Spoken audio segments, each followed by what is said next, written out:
My name is Fraser Simons. This is my channel, Springboard Thought. Today I'm doing a recent reads of 4 or 5 books. The first I want to start off with is The Library of the Unwritten. This is the first of a trilogy, I believe. It's got an interesting premise, basically. I think it mentioned where it comes from, maybe scripture or some mention of it in Paradise Lost, maybe something like that. But essentially, Claire is a librarian who works at the Library of the Unwritten, which is located in Hell, and think kind of gonzo, little bit of romance vibes, very meta in its tongue-in-cheek look at this. But a book goes missing in the form of the character from the book.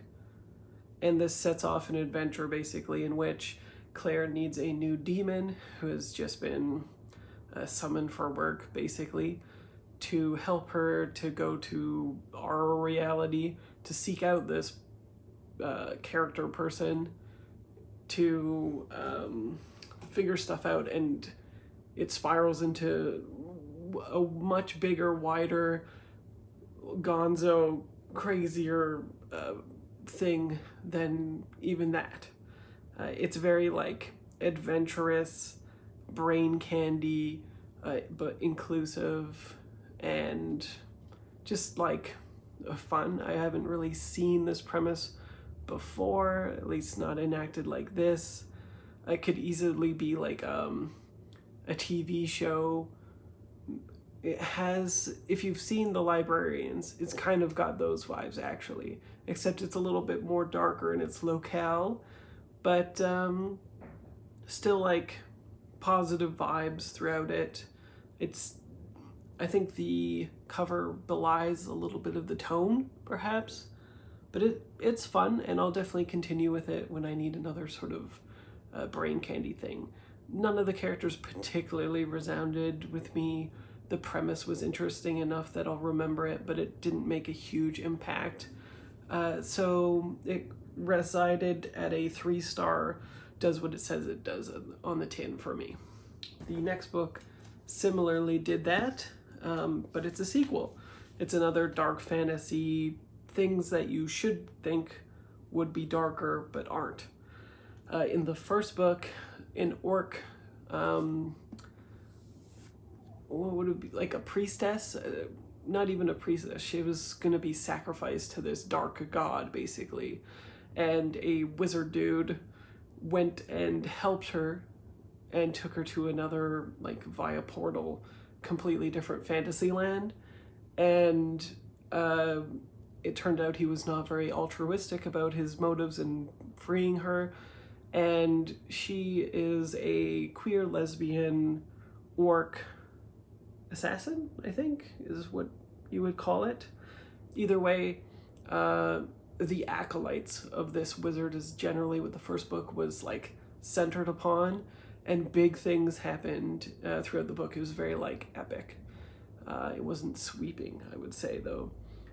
But the first book was another sort of imaginative, interesting fantasy book, and this sort of continued on, but in a kind of just, it does what it says it does on the tin type of way. It's another 3-star read.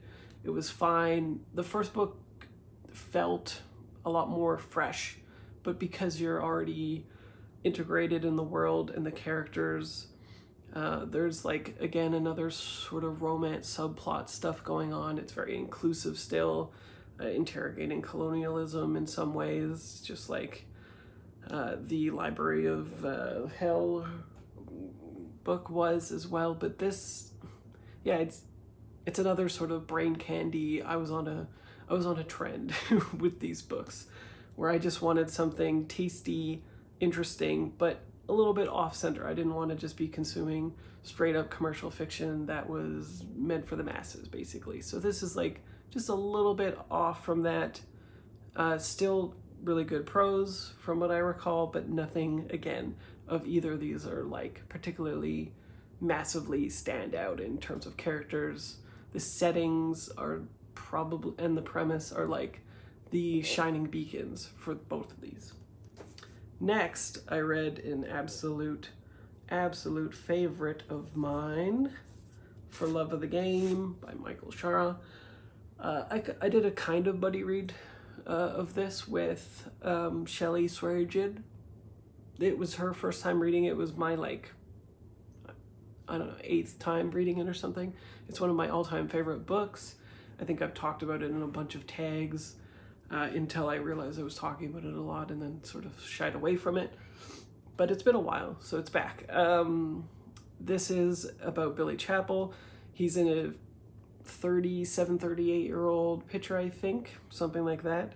So he's in the twilight of his career. He's presented with an option in which the love of his life, ostensibly, he has to do some soul searching about that. The main woman in his life at the moment is leaving abroad at the same time as a sports journalist comes to him and tells him that his career is going to be rejiggered in the way of his first trade ever to a different team, because he's still fetching really good money. He's still a great pitcher, but he winds down earlier, like the 6th or 7th inning. His arm hasn't got it anymore and he has to sort of retreat. There's a lot of really awesome internal dialogue that occurs at the same time as like the third person narrative. Shelley called it third person indirect speech, I think, which is what Jane Austen apparently does as well. So there's intrusive thoughts periodically in a third person narrative, which is really excellent. I find him endearing, charismatic, interesting. He's doing like a lot of soul searching. He's at a pivotal crossroads in his life.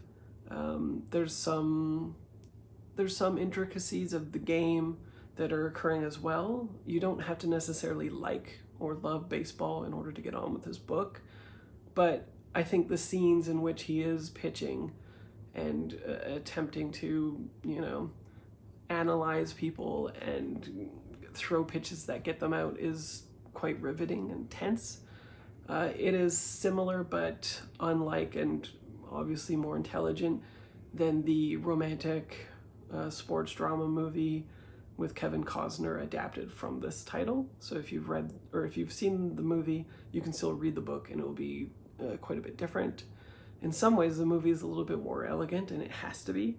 It's almost like a nice companion piece, actually, for this, like an alternate world where we get more of the love interest, and the love interest is like a played upon, I guess. Like she's twisted a little bit for the film to make it more Hollywood, basically. Fantastic book, 5 stars, easy, one of my favorite books, like I said. Next, on audio, I finished The Rise and Fall of the Third Reich, A History of Nazi Germany by William L. Shirer. And The Thousand Eyes is by A.K. Larkwood, and Library of the Unwritten is written by A.J. Hackwith. History is narrated quite well on Audible by Grover Gardner. It was a very, very, very long audiobook. Took me months to complete in the background. So it is sort of definitive in its look, less than, I think, a decade after World War II finished. A journalist who was situated in Germany, US-based, and had followed the lead up to the actual Reich, has this hypothesis of how the Third Reich came to be and how it fell, but it also chronicles in pretty granular detail how the lead up to the war occurred, the military decisions that led to that, as well as the downfall, and that's the best aspect of the book, not the insertion of his hypothesis of the Third Reich, which I think has been picked apart. He is very open at the very beginning of the book, saying that he is not trying to be particularly objective. He has his own opinions, and they're saturated in the text. And so some of these things, it's not very objective until you get to the military readings and what all spirals out of those things, because those are very empirical and codified, which I think he was the first to sort of do that as well, which is why it went into like record-breaking sales at the time worldwide. But some of his foibles, his personality quirks, his prejudices bleed through very early on. When he's talking about Hitler, he kind of mocks him very casually in strange ways, especially for the ostensible queerness of him, and he uses a lot of derogatory terms in terms of characterizing gay people, trans people, queer people in general. He's not an open-minded individual, and it definitely colors his modus operandi when he is going into those aspects of the story.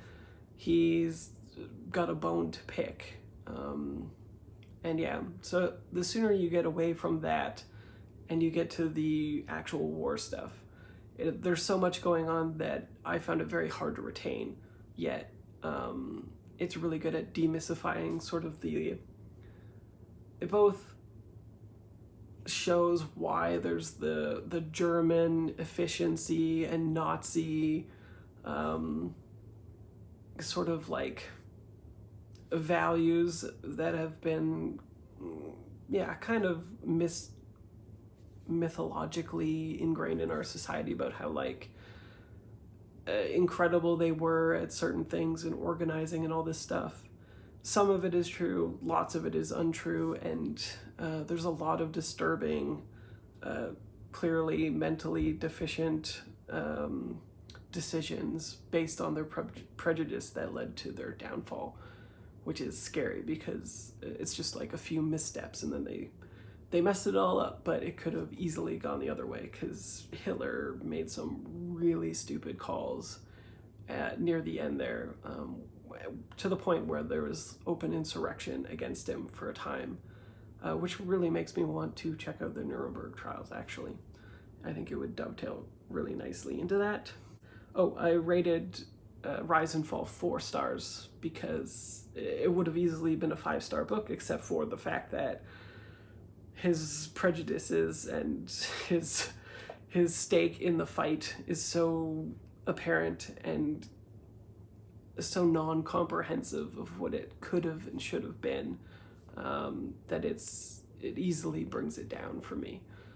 I would not be surprised if some people rated it like 3 or 2 stars just because of how colorful, I guess, he gets in the book. But Atmospheric Disturbances by Rivka Galchen. This is a 4-star book, and I got this because I read Everyone Knows Your Mother is a Witch, which was hilarious but on point, and I just thought it was a fantastic book. The testimonials were incredible. And this is a surrealistic effort targeting somebody who is an analyst and becomes absolutely entranced by his wife to the degree that he believes that she has been replaced with a doppelganger. And he, in a meta context, filters all of that information that he researches about it to the reader, as he describes going on this gallivanting, surrealistic, wild trip, trying to hunt down the real, quote, real wife of his, in which it becomes kind of, not tongue-in-cheek, but kind of, again, comedic, because his wife is also pursuing him, and so you don't know what is real, what isn't, but it becomes, a foil in which we analyze the analyst who is analyzing all of the other peripheral information around the specific subject, and engages with what is reality, simulacrum, simulacrum, simulations, simulacrum, I should say. A whole bunch of different theories. It's just a really riveting voice, an interesting character, wild premise. So you have to really be into the tone, and you have to really be into the character, because that's how it is driven. So I think you would either, if you try a sample of this on audiobook or on Kindle or something like that, it would be wise to kind of situate yourself in it before you take a dive, because it's something that will be, Marmite is what they refer to as with these types of books. Love it or hate it. But I loved it. I gave it 4 stars. It exceeded my expectations quite easily. And those are the books that I wanted to talk about. Hopefully I wasn't too long as usual. And engage with me however you like in the comments, of course. And I will see you next video. Bye.